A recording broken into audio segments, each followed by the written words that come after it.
कफन। प्रेमचंद। झोपड़े के द्वार पर बाप और बेटा दोनों एक बुझे हुए अलाव के सामने चुपचाप बैठे हुए थे और अंदर बेटे की जवान बीबी बुधिया प्रसव वेदना में पछाड़ खा रही थी। रह रहकर उसके मुंह से ऐसी दिल हिला देने वाली आवाज निकलती थी कि दोनों कलेजा थाम लेते थे। जाड़ों की रात थी, प्रकृति सन्नाटे में डूबी हुई, सारा गांव अंधकार में लय हो गया था। घीसू ने कहा, मालूम होता है बचेगी नहीं, सारा दिन दौड़ते हो गया, जा देख तो आ। माधव चिढ़कर बोला, मरना ही है तो जल्दी मर क्यों नहीं जाती? देखकर क्या करूं? तू बड़ा बेदर्द है बे। साल भर जिसके साथ सुख चैन से रहा, उसी के साथ इतनी बेवफाई। तो मुझसे तो उसका तड़पना और हाथ पांव पटकना नहीं देखा जाता। चमारों का कुनबा था और सारे गांव में बदनाम। घीसू एक दिन काम करता तो 3 दिन आराम करता। माधव इतना कामचोर था कि आध घंटे काम करता तो घंटे भर चिलम पीता। इसलिए उन्हें कहीं मजदूरी नहीं मिलती थी। घर में मुट्ठी भर भी अनाज मौजूद हो तो उनके लिए काम करने की कसम थी। जब 2-4 फाके हो जाते तो घीसू पेड़ पर चढ़कर लकड़ियां तोड़ लाता और माधव बाजार से बेच लाता, और जब तक वह पैसे रहते दोनों इधर उधर मारे मारे फिरते। गांव में काम की कमी न थी। किसानों का गांव था, मेहनती आदमी के लिए 50 काम थे। मगर इन दोनों को उसी वक्त बुलाते जब 2 आदमियों से एक का काम पाकर भी संतोष कर लेने के सिवा और कोई चारा न होता। अगर दोनों साधु होते तो उन्हें संतोष और धैर्य के लिए संयम और नियम की बिल्कुल जरूरत न होती। ये तो इनकी प्रकृति थी। विचित्र जीवन था इनका। घर में मिट्टी के 2-4 बर्तन के सिवा कोई संपत्ति नहीं। फटे चिथड़ों से अपनी नग्नता को ढांके हुए जिए जाते थे। संसार की चिंताओं से मुक्त, कर्ज से लदे हुए, गालियां भी खाते, मार भी खाते, मगर कोई गम नहीं। दीन इतने की वसूली की बिल्कुल आशा न रहने पर भी लोग इन्हें कुछ न कुछ कर्ज दे देते थे। मटर, आलू की फसल में दूसरों के खेतों से मटर या आलू उखाड़ लाते और भून भान कर खा लेते, या 10 पांचूक उखाड़ लाते और रात को चूसते। घीसू ने इसी आकाश वृत्ति से 60 साल की उम्र काट दी और माधव भी सपूत बेटे की तरह बाप ही के पद चिन्हों पर चल रहा था, बल्कि उसका नाम और भी उजागर कर रहा था। इस वक्त भी दोनों अलाव के सामने बैठकर आलू भून रहे थे, जो कि किसी खेत से खोद लाए थे। घीसू की स्त्री का तो बहुत दिन हुए देहांत हो गया था। माधव का ब्याह पिछले साल हुआ था। जब से यह औरत आई थी, उसने इस खानदान में व्यवस्था की नींव डाली थी और इन दोनों बेगैरतों का दोजख भरती रहती थी। जब से वह आई, ये दोनों और भी आलसी और आरामतलब हो गए थे, बल्कि कुछ अकड़ने भी लगे थे। कोई कार्य करने को बुलाता तो निर्ब्याज भाव से दुगुनी मजदूरी मांगते। वही औरत आज प्रसव वेदना से मर रही थी और ये दोनों इसी इंतजार में थे कि वह मर जाए तो आराम से सोए। घीसू ने आलू निकालकर छीलते हुए कहा, जाकर देख तो क्या दशा है उसकी। चुड़ैल का फिसाद होगा और क्या। यहाँ तो ओझा भी 1 रुपया मांगता है। माधव को भय था कि वह कोठरी में गया तो घीसू आलूओं का बड़ा भाग साफ कर देगा। बोला, मुझे वहां जाते डर लगता है। डर किस बात का है, मैं तो यहाँ हूँ ही। तो तुम ही जाकर देखो ना। मेरी औरत जब मरी थी तो मैं 3 दिन तक उसके पास से हिला तक नहीं था, और फिर मुझसे ले जाएगी कि नहीं। जिसका कभी मुंह नहीं देखा, आज उसका उघड़ा हुआ बदन देखूं। उसे तन की सुध भी तो न होगी।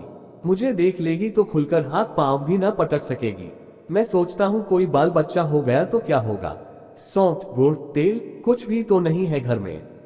सब कुछ आ जाएगा, भगवान दे तो। जो लोग अभी 1 पैसा नहीं दे रहे हैं, वे ही कल बुलाकर रुपए देंगे। मेरे 9 लड़के हुए, घर में कभी कुछ न था, मगर भगवान ने किसी न किसी तरह बेड़ा पार ही लगाया।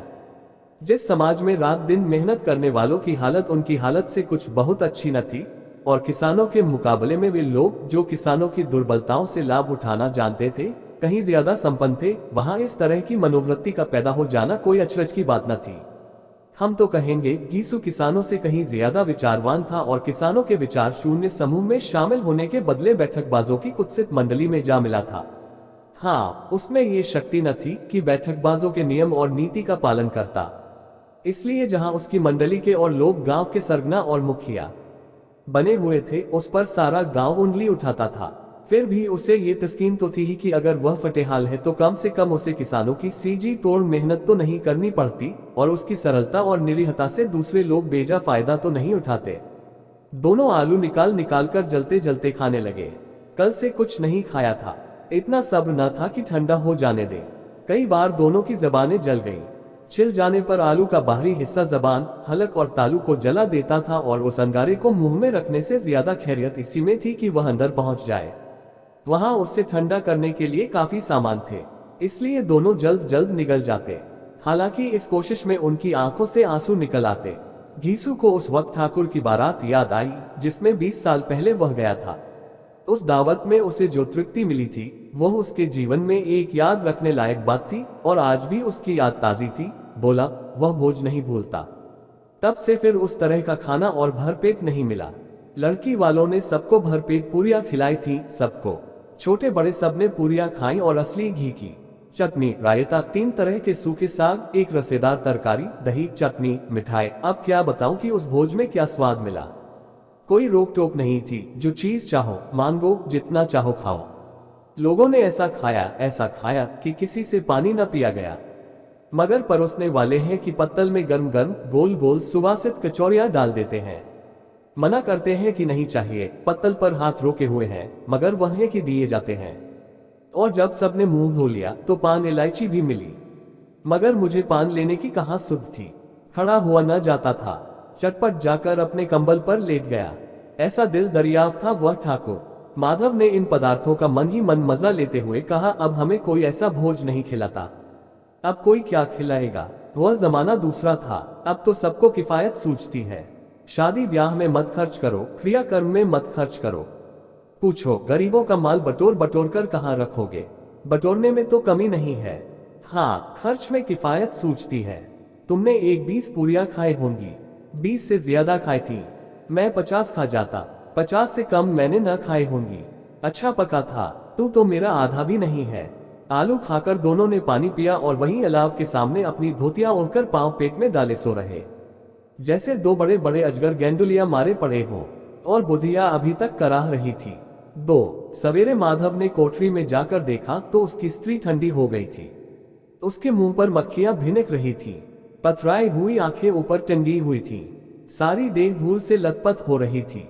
उसके पेट में बच्चा मर गया था। माधव भागा हुआ घीसू के पास आया, फिर दोनों जोर जोर से हाय हाय करने और छाती पीटने लगे। पड़ोस वालों ने ये रोना धोना सुना तो दौड़े हुए आए और पुरानी मर्यादा के अनुसार इन अभागों को समझाने लगे। मगर ज्यादा रोने पीटने का अवसर न था, कफन की और लकड़ी की फिक्र करनी थी। घर में तो पैसा इस तरह गायब था जैसे चील के घोंसले में मांस। बाप बेटे रोते हुए गांव के जमींदार के पास गए। वह इन दोनों की सूरत से नफरत करते थे, कई बार इन्हें अपने हाथों से पीट चुके थे, चोरी करने के लिए, वादे पर काम पर न आने के लिए।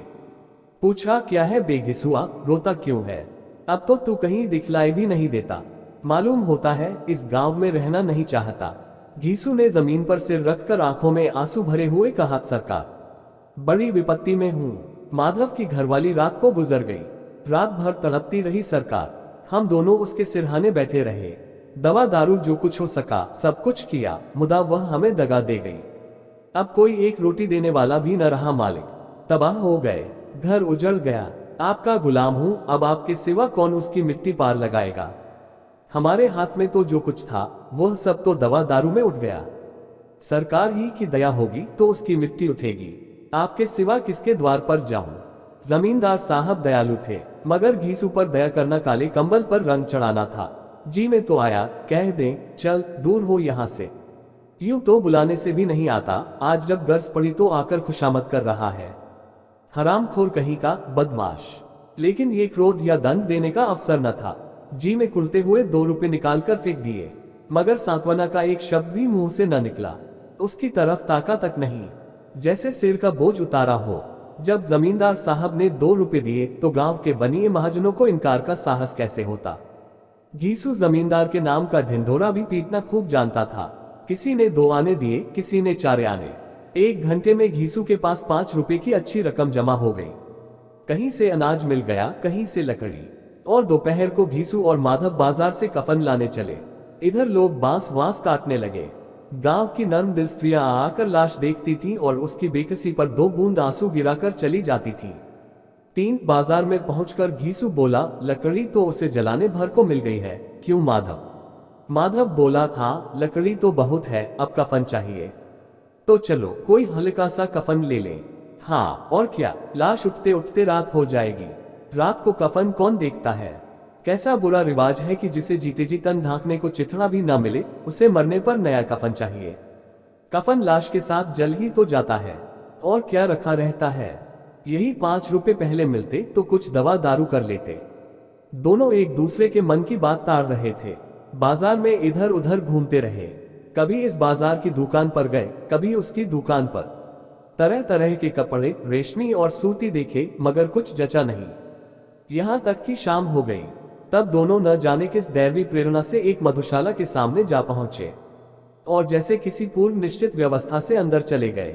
वहां जरा देर तक दोनों असमंजस में खड़े रहे। फिर घीसू ने गद्दी के सामने जाकर कहा, साहू जी, एक बोतल हमें भी देना। उसके बाद कुछ चिखौना आया, तली हुई मछली आई, और दोनों बरामदे में बैठकर शांतिपूर्वक पीने लगे। कई कुज्जियां ताबड़तोड़ पीने के बाद दोनों सरूर में आ गए। घीसू बोला, कफन लगाने से क्या मिलता, आखिर जल ही तो जाता, कुछ बहू के साथ तो न जाता। माधव आसमान की तरफ देखकर बोला, मानो देवताओं को अपनी निष्पापता का साक्षी बना रहा हो। दुनिया का दस्तूर है, नहीं लोग बामनों को हजारों रुपए क्यों दे देते हैं। कौन देखता है परलोक में मिलता है या नहीं। बड़े आदमियों के पास धन है फूंके, हमारे पास फूंकने को क्या है। लेकिन लोगों को जवाब क्या दोगे। लोग पूछेंगे, नहीं कफन कहाँ है। घीसू हंसा, अब एक कह देंगे कि रुपए कमर से खिसक गए, बहुत ढूंढा मिले नहीं।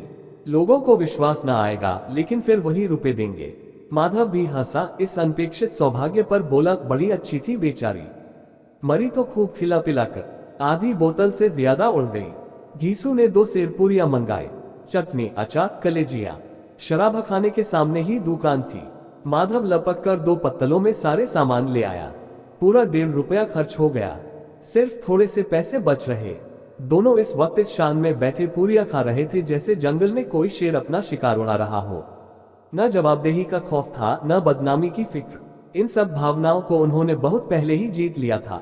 घीसू दार्शनिक भाव से बोला, हमारी आत्मा प्रसन्न हो रही है तो क्या उसे पुण्य होगा। माधव ने श्रद्धा से सिर झुकाकर तस्दीक की, जरूर से जरूर होगा।